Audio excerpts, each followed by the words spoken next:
السلام علیکم ناظرین، جیسا کہ آپ جانتے ہیں کہ جہاز کا سفر دنیا کا سب سے محفوظ ترین سفر جانا جاتا ہے۔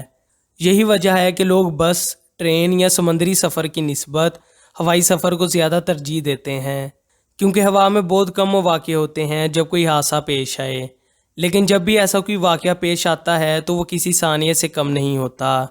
آج کی اس ویڈیو میں ہم آپ کو ایسے 5 واقعات کے بارے میں بتائیں گے جب ہوا میں جہاز تو اڑے لیکن کب آنکھوں سے اوجھل ہو گئے کسی کو معلوم نہیں۔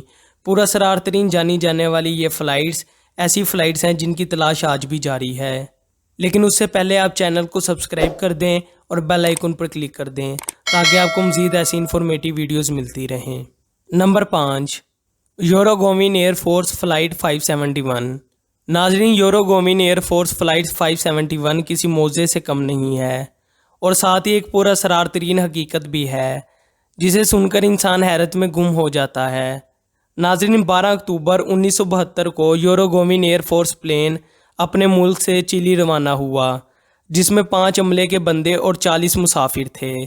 اس طیارے میں ان کی رگبی ٹیم بھی تھی جسے چلی جانا تھا، لیکن راستے میں اس طیارے کو حادثہ پیش آیا اور 13 اکتوبر کو یہ پہاڑوں کے درمیان لاپتہ ہو گیا۔ برف سے ڈھکے پہاڑوں میں جہاز جو کہ خود سفید رنگ کا تھا ڈھونڈنا بہت مشکل تھا۔ اس شدید برف باری اور ناقابل برداشت سردی میں 8 دن تک آپریشن جاری رہا، اور آخر وہ اس نتیجے پر پہنچے کہ کوئی بھی نہیں بچا اور سب مر گئے ہیں، لیکن ایسا نہیں تھا۔ کہانی کا دوسرا رخ اس سے بھی پوری اسرار تھا۔ 72 دن گزرنے کے بعد 16 لوگ وہاں سے زندہ ریکور کر لیے گئے، جو کہ ناممکن تھا، کیونکہ اس طرح کے موسم میں زندہ رہنا کسی معجزے سے کم نہیں تھا۔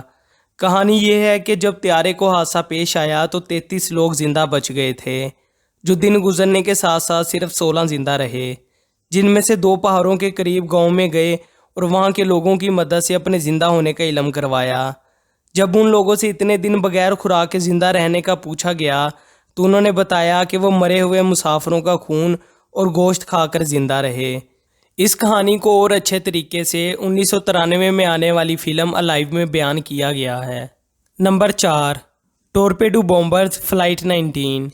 یہ ایک روٹین کی ٹریننگ فلائٹ تھی جب 5 دسمبر 1945 کو 5 ٹورپیڈو طیاروں نے 2 بجے دوپہر اڑان بھری۔ یہ ایک ٹریننگ فلائٹ تھی کیونکہ تب ورلڈ وار 2 چل رہی تھی۔ یہ 3 گھنٹے کی ٹریننگ تھی جس میں انہوں نے ہینز اینڈ چکنز کے مقام پر بومب گرانے تھے، لیکن جب وہ اس مقام پر بومب گرانے کے بعد نارتھ کی جانب مڑے تو ان کے ساتھ ایک عجیب واقعہ پیش آیا جس کی ان کو سمجھ نہ آئی۔ انہوں نے دیکھا کہ ان کے کمپس کام نہیں کر رہے۔ ان طیاروں کے پائلٹس میں سے ایک کی جانب سے ایک ریڈیو پیغام آیا جو تھا، ہمیں نہیں معلوم ہم کہاں ہیں، جو کہ آخری پیغام تھا۔ ناظرین، وہ اصل میں برمودا ٹرائی اینگل میں پھنس گئے تھے۔ یہ وہی جگہ ہے جہاں پر کمپس کام نہیں کرتے۔ ہوا یہ کہ یہ 5 طیارے لاپتہ ہو گئے، جو کہ بہت پوری اسرار بات تھی۔ ان کی تلاش کے لیے نیوی نے مزید 13 لوگوں کو میرین فلائنگ بورڈ کے ذریعے بھیجا، اور حیرت کی بات یہ ہے کہ وہ بھی لاپتہ ہو گئے۔ ناظرین، یہی وجہ ہے کہ فلائٹ 19 کو دنیا کی پوری اسرار ترین فلائٹ پکارا جاتا ہے، جس کے نشان آج تک معلوم نہیں ہو سکے۔ نمبر 3، Amelia Earhart plane crash. ناظرین، ایمیلیا ایئر ہرٹ ایک امریکی ایوییٹر تھیں جنہوں نے کئی ورلڈ ریکارڈ اپنے نام کیے، اور پہلی خاتون پائلٹ تھیں جنہوں نے خواتین کا رجحان اس طرف کروایا۔ پہلی خاتون جس نے اکیلے اٹلانٹک اوشن اور امریکہ سے ہوائی تک کا سفر کیا اور سولو فلائی کیا، یعنی کہ اکیلے سفر کیا۔ اتنی قابل خاتون پائلٹ کے جہاز کی پوری اسرار گمشدگی بھی دنیا کی ایک انسولڈ مسٹری ہے جس کا ابھی تک نہیں پتہ چل سکا۔ یہ 1 جون 1993 کو ایمیلیا اپنے ساتھی کے ہمراہ اوکلینڈ کی طرف اڑان بھرتی ہیں۔ وہ پورے گلوب میں سفر کرنے والی پہلی خاتون پائلٹ بننے کے لیے مسلسل سفر میں تھیں، تاہم مختلف ممالک سے ہوتے ہوئے وہ نیو جنیوا 29 جون کو پہنچے۔ وہ 22,000 میل سفر طے کر چکے تھے اور صرف 7,000 میل سفر رہ گیا تھا۔ لی کے مقام پر 2 جولائی کو انہوں نے ری فیولنگ کے بعد اڑان بھری۔ یہ آخری دفعہ تھا جب وہ دیکھے گئے۔ جب ان کے جہاز نے اڑان بھری تو کچھ دیر کے بعد ان کا کنیکشن منقطع ہو گیا اور جہاز پوری اسرار طور پر غائب ہو گیا۔ مسلسل 2 ہفتوں کی تلاش کے بعد ان کو گمشدہ قرار دے دیا گیا۔ ان کی گمشدگی کو 20ویں صدی کا ایک پراسرار ترین واقعہ قرار دیا جاتا ہے۔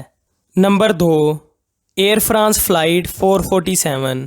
1 جون 2009 کی صبح ایئر فرانس کی فلائٹ 447 نے برازیل سے فرانس کی طرف اڑان بھری۔ اس فلائٹ نے اٹلانٹک اوشن سے 35,000 فٹ کی بلندی پر اڑنا تھا۔ اس ایئر بس میں 216 مسافر تھے اور 12 لوگوں کا عملہ تھا، جن میں 3 پائلٹس بھی شامل تھے۔ جہاز اٹلانٹک اوشن سے گزر رہا تھا کہ اچانک ایک زوردار طوفان نے جہاز کو گھیر لیا اور جہاز بادلوں میں گھر گیا، اور انہی بادلوں کی وجہ سے جہاز پر برف باری اور اولے بھی برسنے لگے۔ اس صورتحال میں جہاز کا آٹو پائلٹ موڈ بھی خراب ہو گیا اور پائلٹس کو جہاز مینولی کنٹرول کرنا پڑا، جو کہ نہ ہو سکا اور جہاز اوشن میں کریش ہو گیا۔ اس جہاز کی گمشدگی کی خبر دوپہر کو چلائی گئی اور ریسکیو ٹیمیں امریکہ، برازیل اور فرانس سے روانہ ہوئیں۔ 2 سال تک اس جہاز کی تلاش جاری رہی اور $31 ملین کا خرچہ بھی آیا، اور 2011 میں اس جہاز کا ملبہ 4000 میٹر کی گہرائی سے برآمد ہوا۔ Number 1، Malaysia airline flight MH370۔ یہ 8 مارچ 2014 کی ایک خاموش چاندنی رات تھی، جب رات 12:42 پر ملیشیا کے دارالحکومت کوالالمپور سے ایئر لائن فلائٹ MH370 نے بیجنگ کی طرف اڑان بھری۔ 2 پائلٹ فاروق احمد اور ظہیری احمد شاہ جہاز اڑا رہے تھے، جن کے ہمراہ عملے کے 10 اور لوگ بھی شامل تھے۔ فاروق احمد کی یہ پہلی ٹریننگ فلائٹ تھی جو آخری بھی ثابت ہوئی۔ MH370 میں 227 مسافر سوار تھے، جن میں 5 بچے بھی شامل تھے۔ رات 1 بجے ظہیری نے ریڈیو کیا کہ ہم 35,000 فٹ کی بلندی پر پہنچ چکے ہیں، اور 1:08 پر اس طیارے نے ملیشیا کی حدود کو کراس کر لیا اور ویتنام کی سمت جہاز اڑنے لگا۔ 11 منٹ کے بعد کوالالمپور کے ہیڈ سینٹر سے ان کو ریڈیو موصول ہوا، جو کہ تھا ملیشین 370 ہوئی پی جن سے رابطہ کرو اور گڈ نائٹ۔ ہوئی پی جن ویتنامی ایک شہر ہے، جس کے جواب میں ظہیری نے کہا گڈ نائٹ۔ اس کے بعد اس نے فریکوینسی کے متعلق کوئی رپورٹ نہیں دی، اور یہ آخری میسیج تھا جو کہ MH370 سے ملا۔ ناظرین، جہاز کے لیے 2 طرح کے ریڈار ہوتے ہیں۔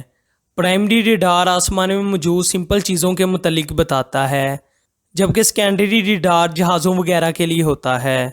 ویتنامی حدود کراس کرنے کے 5 سیکنڈ کے بعد یہ جہاز ملیشین سیکنڈری ریڈار سے بھی غائب ہو گیا، جسے کنٹرول سینٹر دیکھ نہیں پایا کیونکہ وہ دوسری فلائٹس دیکھ رہے تھے۔ جب انہیں پتہ چلا تو وہ سمجھے کہ جہاز ہوئی چی من کی حدود میں ہے، اسی لیے یہاں غائب ہو گیا ہے۔ تاہم ویتنامی کنٹرولر نے جہاز کو اپنی حدود میں انٹر ہوتے ہوئے دیکھا، لیکن اچانک جہاز ان کے ریڈار سے بھی غائب ہو گیا۔ تاہم وہ ملیشیا میں اطلاع کرنے میں 18 منٹ تاخیر کر گئے۔ ملیشیا کی جانب سے 4 گھنٹے کے بعد یعنی 6:30 بجے ایمرجنسی آپریشن شروع کیا گیا۔ اس وقت تک جہاز نے بیجنگ میں لینڈ ہو چکے ہونا تھا۔ 7 ممالک کے 14 بحری جہاز اور 28 ہوائی جہازوں نے مل کر تلاش کیا، لیکن جہاز نہ مل سکا۔ اس کی تلاش اب بھی جاری ہے، لیکن اس کے پراسرار طور پر غائب ہو جانا سمجھ سے بالاتر ہے۔ تو یہ تھی ناظرین دنیا کی آج تک کی 5 سب سے بڑی پلین مسٹریز۔ ہماری آج کی ویڈیو آپ کو کیسی لگی کمنٹ سیکشن میں ضرور بتائیں، اور چینل کو سبسکرائب کر دیں اور بیل آئیکن پر کلک کر دیں تاکہ آپ کو مزید ایسی انفارمیٹیو ویڈیوز ملتی رہیں۔ تب تک کے لیے اللہ حافظ۔